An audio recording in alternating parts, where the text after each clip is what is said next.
भगवान की जय।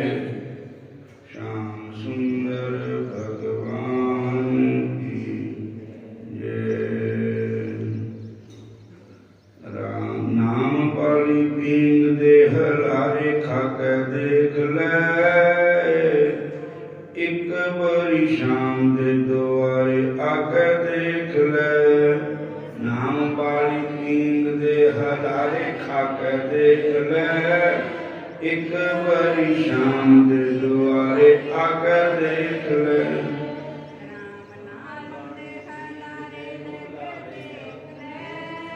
एक बारी शाम दे दुआरे आके देख ले। पीले राधा नाम पाला अमृत का प्याला तू। देखेगा स्वरूप फिर होएगा निराला तू। प्रेम नाल राधे राधे नाम का के देख ले। नाम वाली पींग दे हलारे खा के देख ले। नाम वाली पींग दे हलारे खा के देख ले। एक बारी प्रभु दे द्वारे आके देख ले। हरे कृष्णा कृष्णा कृष्णा हरे हरे। हरे राम राम राम हरे हरे। हरे कृष्णा कृष्णा कृष्णा हरे हरे। हरे राम राम राम हरे हरे। हरे कृष्णा कृष्णा कृष्णा हरे हरे। हरे राम राम राम हरे हरे। हरे कृष्णा कृष्णा कृष्णा हरे हरे। हरे राम राम हरे हरे। मस्ती दे नाल राधे राधे जेड़े गांदे ने। बंके बिहारी वृंदावन बुलांदे ने। राधे राधे गांदे ने। बंके बिहारी वृंदावन बुलांदे ने। के नाम वाली चढ़ती खुमारी खाके देख ले। नाम वाली पींग दे हलारे खाके देख ले। वाली पींग दे हलारे खाके देख ले। एक बारी वृंदावन आके देख ले। एक बारी वृंदावन आके देख ले। हरे कृष्णा कृष्णा कृष्णा हरे हरे। हरे राम राम हरे हरे। हरे कृष्णा कृष्णा हरे राम हरे कृष्णा कृष्णा कृष्णा हरे हरे। हरे राम हरे हरे। श्याम जी दे भक्तन दी रंदी उच्ची शान वे। सतरंगी पीड़ तू वृंदावन तू बन के दीवाना ओदा जब देख ले। श्याम जी दे भक्तन दी रंदी उच्ची शान वे। सतसंग पीन चली जांदी देखदा जहान वे। हरे कृष्णा काके देख ले। नाम वाली पींग दे हलारे खाके देख ले। नाम वाली पींग दे हलारे खाके देख ले। हरे कृष्णा काके देख ले।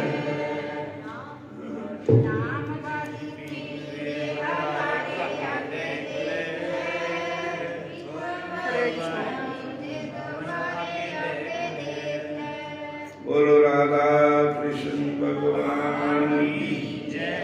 श्याम सुंदर भगवान की जय। हरे कृष्णा फिर बोलो हरे कृष्णा हरे राम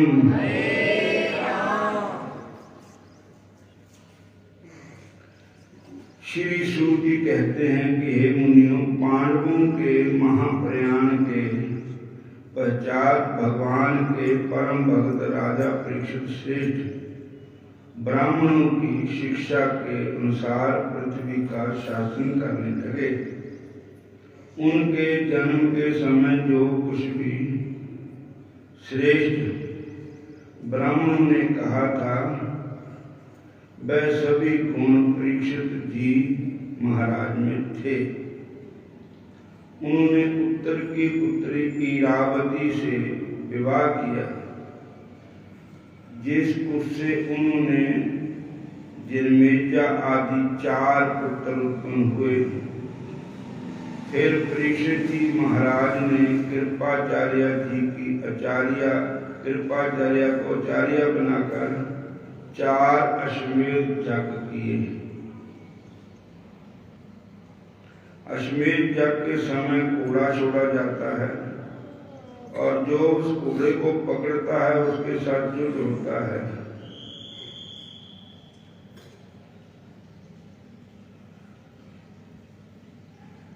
और जो उस घोड़े को पकड़ता है उसी के साथ जो जुड़ता है। जानते हो इसका अर्थ क्या है?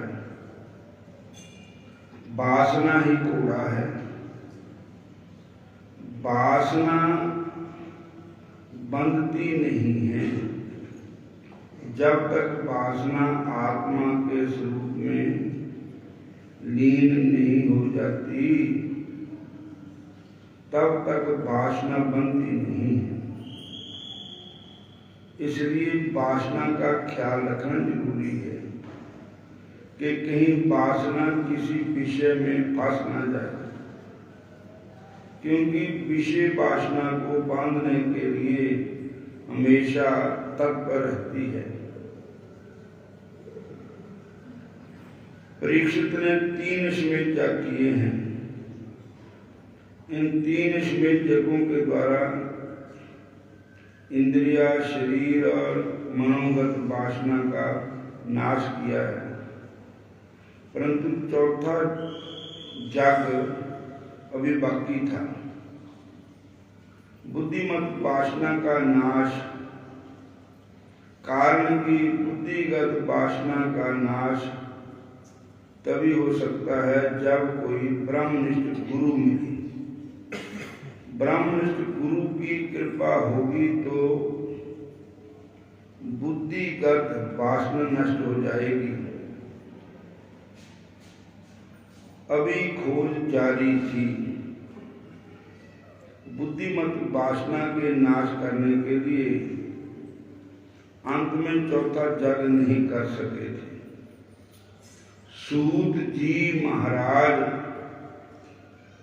कहते हैं कि एक बार दिग्विजय करते हुए उन्होंने देखा कि एक शूद्र के रूप में कलयुग का वेश धारण करके, कलयुग राजा का वेश धारण करके एक गाय और बैल के जोड़े को मार रहा है।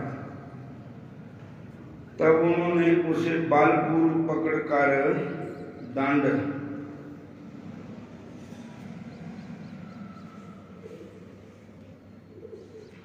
दिया।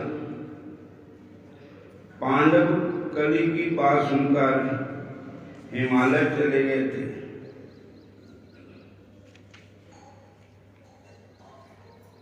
और ये थे परीक्षित जिन्होंने कली को सजा दी। कलयुग पुरुष की बड़ी इच्छा थी कि मैं राजा के शरीर में प्रवेश कर जाऊं, पर किसी तरह भी कलयुग राजा के शरीर में प्रवेश नहीं कर सका। फिर मैं जो करना चाहता हूं वह करूंगा, लेकिन कलयुग माने राजा माने कलेजा। एक बार कलेजे में कलयुग का प्रवेश हुआ तो समझो सब कुछ बिगड़ गया। अगर राजा बिगड़ गया तो समझो प्रजा बिगड़ गई, क्योंकि कहा गया है कि जथा राजा तथा प्रजा। मनुष्य अपना आचार नहीं सुधार सकता। मनुष्य का यदि आचार बिगड़ता है तो फिर विचार भी बिगड़ जाता है। यदि आचार विचार दोनों ही बिगड़ गए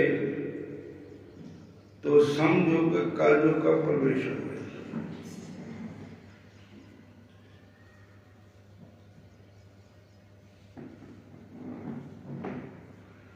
आचार विचार अशुद्ध होते हैं तो व्यवहार भी अशुद्ध हो जाता है, अन्न दूषित करता है मन को। इसलिए शास्त्र कहता है कि अन्न भी शुद्ध खाना चाहिए जिससे मन शुद्ध रहे। आज के बड़े बड़े वैज्ञानिक भी स्पर्श दोष को मानते हैं कि जिस व्यक्ति को इस हम स्पर्श करते हैं उस व्यक्ति की पावना स्पर्श करने वाले व्यक्ति में तो आ जाएगी। ऋषि तो इससे भी अधिक सूक्ष्म दृष्टि वाले थे, इसलिए वे सूक्ष्म शरीर का भी विचार करते थे। जिसका स्थूल शरीर बिगड़ गया समझो उसका सूक्ष्म शरीर भी बिगड़ गया। परंतु परीक्षित महाराज का जीवन बहुत ही पवित्र था, इसलिए वो कलयुग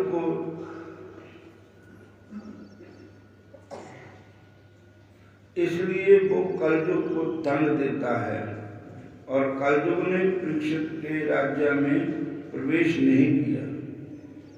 जिसका जीवन पवित्र होगा उसके पास कलयुग नहीं आ सकता है।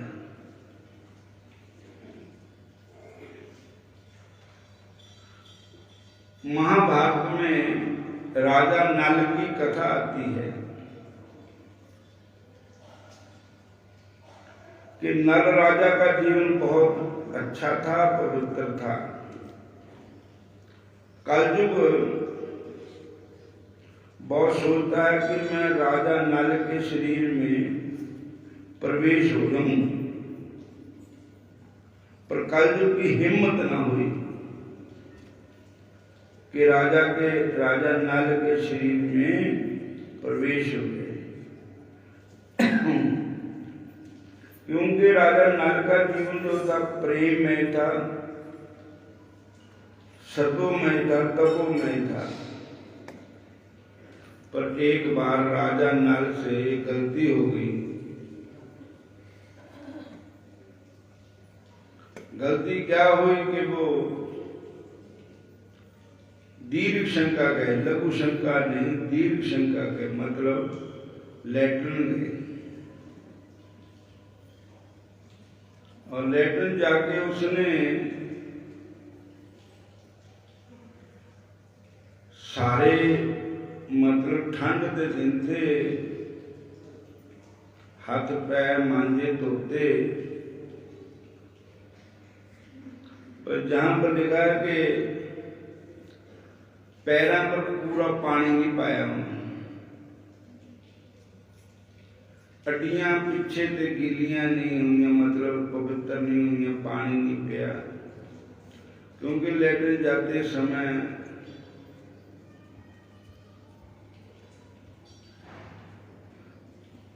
पेशाब का सिक्का भी बन जाता है, और इसलिए कलयुग को प्रवेश करने के लिए रास्ता मिल गया। कलयुग को गंदगी पसंद है, जिथे गंदगी होती है उसे कलयुग का प्रवेश होता है। जहाँ सफाई होती है वहाँ भगवान का प्रवेश होता है। इसलिए अपने घरों में भी गंदगी नहीं रहनी चाहिए। घरों में भी गंदगी नहीं होनी चाहिए, तो मन में भी गंदगी नहीं होनी चाहिए। मन भी पवित्र होना चाहिए है। बोलो हरे कृष्णा, सारे बोलो हरे कृष्णा। आहार शुद्ध भी हमारा होना चाहिए।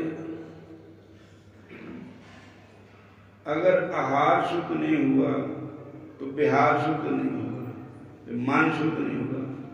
मन शुद्ध नहीं होगा तो हमारे वाणी भी शुद्ध नहीं होगी। जैसा खाया अन्न वैसा होया मन, जैसी बोली जैसा पिया पानी वैसी बोली वाणी। इसलिए अन्न भी पवित्र होना चाहिए। ठाकुर जी को भोग लगा के खाना चाहिए, नहीं तो आप आंखें बंद करके अपने थाली में ठाकुर जी को भोग लगाओ प्रेम से कि ठाकुर जी भोग लगाओ।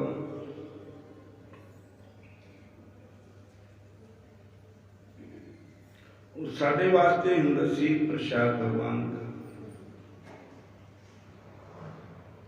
विज्ञान लोग भी मानते हैं सूक्ष्म वायरस रह जाते हैं, कीटाणु रह जाते हैं, इसलिए शरीर शुद्धि अवश्य है, अनिवार्य है।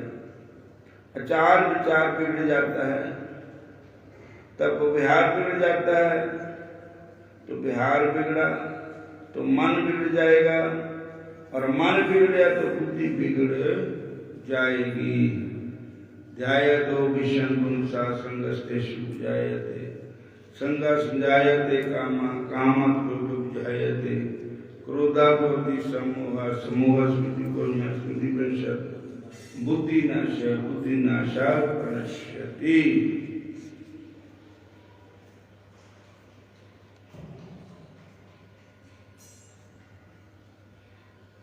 बोलो हरे कृष्णा। परीक्षित राजा का जीवन तो बहुत ही पवित्र था। व्यक्ति दूसरे के आचार और विचार सुधारने की बात कहता है, पर अपना सुधार नहीं करता।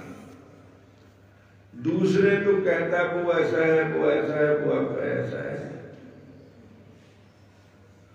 दिन रात फेरे ऐब दूजे आंते टोलदा, अपने गना वाली गठड़ी नहीं खोलदा।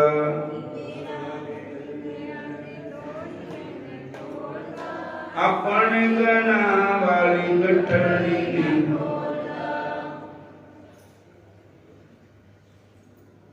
दूजे दिन रात फेरे ऐब दूजे आंते फोलदा, अपने गना वाली गठड़ी नहीं खोलदा।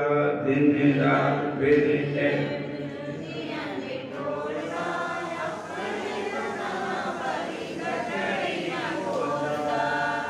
भगति जे होवे तेरी त्रुपते प्रहलाद मनु,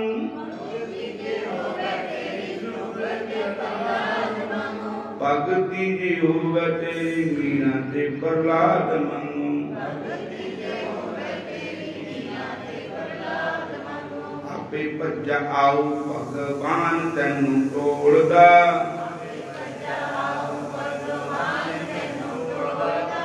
दिन रात फेरे ऐब दूजियां दे टोलदा।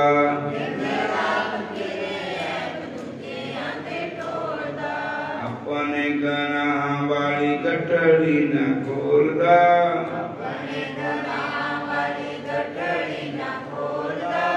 दिन रात फेरे ऐब दूजियां दे टोलदा।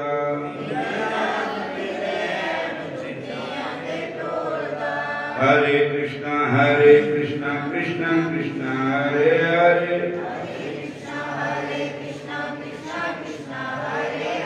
हरे राम राम राम हरे हरे।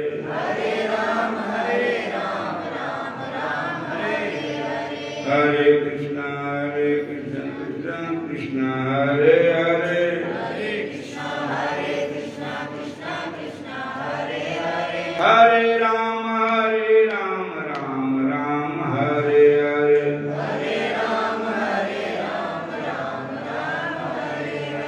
दिने रात फेरे ऐब दूजियां दे टोलदा अपने गणा वाली गठड़ी ना खोलदा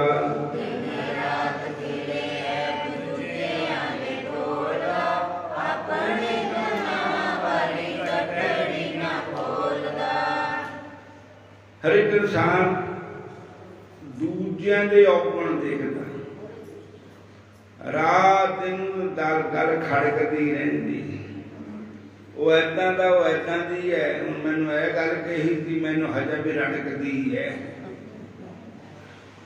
और जिहड़ियां गल्लां रखणियां चेता वो तां है रखणियां जिद्दां एक सुथरा था ना सुथरा शाह आनंदपुर साहब गुरु गोबिंद सिंह महाराज के दरबार में रहता था तो एक दिन ग्रंथ साहब का पाठ होता था तो सुधरा कहता पढ़ने वाले फिटम सुनने वाला दुरफिट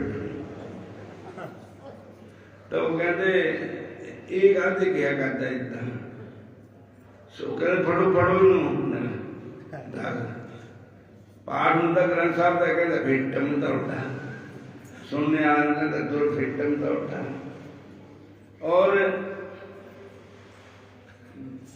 सुथरा शाह दौड़ गया 6 महीने डरता ही नहीं आया भी मैंने उन्हें मारना है पकड़ना 6 महीने बाद मैं कहता भी हूँ मैं गुरु दे दर्शन करने ता नंगल की ने देना नहीं है भी मैं गरीब आदमी को ले भी नहीं सकता कुछ भी उन खड्डा तो रेत पा लिया खाड़े तो बोरी पा लिया रेत तो 10-20 किलो होकर ऊपर तो चादर बांध लिया सिर पर रख लिया तो लेके चले आनंदपुर साहब मोर खड़ा हुआ सरदार बादशाह वाला नहांग मिलो कितने चलिया कहते तेन सुनता सेवा को चक्की से पर उनके आटा होना जदाने होंगे क्या लंघ जाएंगे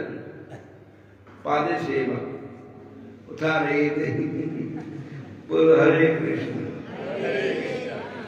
उधर आगे तन गुरु गोबिंद सिंह महाराज के कोल तक पहुंच गया पहला उत्थे रख के ना गुरु नु मत्था नहीं टेकिया पहले पूरी नु टेकिया मत्था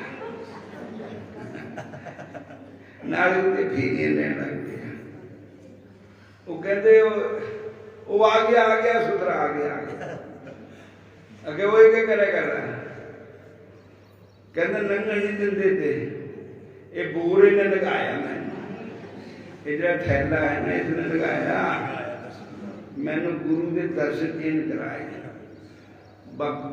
वही बंदे फिर आ गए कहते आ गया जेड़ा कहता फिटम उधर फिटम कहता हुण इनू ले चलो गुरु कोल गुरु गोबिंद सिंह को ले गए गुरु गोबिंद सिंह महाराज कहते होए सुधरिया के हाँ अगर ये शिकायत करते तेरी तो महाराज क्या कहते अगर कहते ग्रंथ साहब का पाठ होता था ये आके पता क्या कहता फिटो में पढ़ने रहता सुनने वाला दुर्फिट कितने कहा था वो कहते महाराज इन्हों पूछो भी उदण जिहड़ा ग्रंथ साहब दे चो शिक्षा मिली सानू पाठ वो किहड़े गुरु की बाणी थी और किस प्रथाए थी वो बाणी कहते 6 महीने की बाणी तो चेता हूँ क्या पढ़िया उन्होंने बोले तुम क्या सुनेगा 6 महीने सुने सानू क्या पता था कल का नहीं सुने पता लगना आज सानू पूछता है भी अभी क्या सुनिया तो भूल नहीं जाना 6 महीने की चेता रखना तो कहते भाई उदा रखना जिदा फिटम दुरफिटम रखे चेता ये तो पानी भी चेता फिटम दुरफिटम का चेता रखे पानी भी चेता रखी पानी में तारना सानू पानी तो चेता ही नहीं रखी और फिटम दुरफिटम में चेता इतने माड़िया गल्लां दा असीं रख लेंदे चेता और फलानी बहुत बुरी है ਹੁਣ ਤਾਂ ਮੈਨੂੰ ਏਦਾਂ ਕਿਹਾ ਤਾਂ ਮੈਨੂੰ ਹਾਲਾ ਵੀ ਚੇਤਾ ਹੀ ਹੈ, ਰੜਕਦਾ ਹੀ ਹੈ ਹਾਲਾ ਵੀ ਜਦ ਮੈਂ ਉਹਨੂੰ ਦੇਖਦਾ ਉਹਨੂੰ ਚੇਤਾ ਆ ਜਾਂਦਾ ਜੇ फलाना भाव माड़ा है। तो इसी तरह जेड़ी गल असी याद रखनी वो गल असी याद रखते नहीं है, जेड़ी नहीं रखनी वो असी रखते हैं। बोलो हरे कृष्णा, फिर बोलो हरे कृष्णा हरे राम।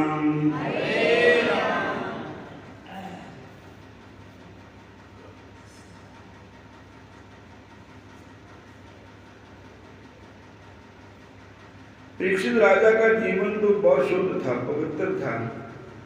व्यक्ति दूसरे के आचार और विचार सुधारने की बात कहता है, पर समाज को सुधारना तो बहुत कठिन है। असी तुसी तक क्या समाज में सुधार सकते?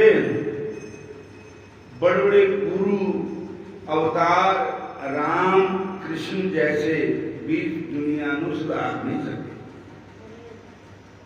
ये दुनिया कुत्ते की पूंछ है, बिंगी दी बिंगी रहती। और दुनिया लगे जिन्ना मर्जी दुनिया नो कहो भी दुनिया बन जानी, साडी दुनिया चीज नहीं बनती। कृष्ण राम और कृष्ण जब समाज को नहीं सुधार पाए तो तुम क्या सुधार पाओगे? इसलिए किसी का सुधार करने से पहले अपने मन का सुधार करो।